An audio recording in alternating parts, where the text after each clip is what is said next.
Hello and welcome back. In this video, I'll be demonstrating how to set up the term assessment types. So I'll click on the term assessment types icon here. So now to set up a term assessment type, you click on new assessment icon here.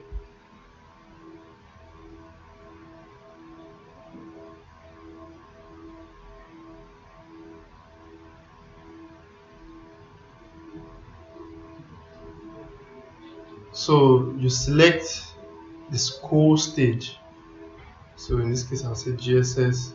You select the session. So let's say 2021-2022 session, and you select what term. So let's say first term. So now you select the assessment type. Let's say, for example, your school takes just two assessments, which is the continuous assessment, which is popularly known as CA, and exam. Sorry, assessment here, and examination. So you input the percentage, let's say 40% for CA and also 60% for examination, and then you click submit here. You click submit here. So let's say, for example, your school offers more than one continuous assessment. You click you click add more here to add more.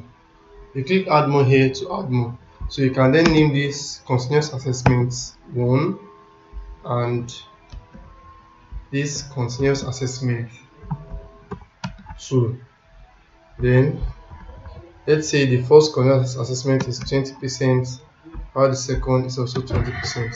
So the essence of this add more is for you to add as much continuous assessments as you can, depending on how much or how many your school takes.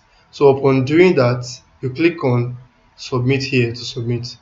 So that's what term assessment types is and how to set it up. It's just basically for you to set up the grading assessment, how you assess your students. Do you do one assessment, do you do two, do you do three assessments and one examination? It's just basically for you to set them up and assign each percentages to each assessment types. Thanks for watching.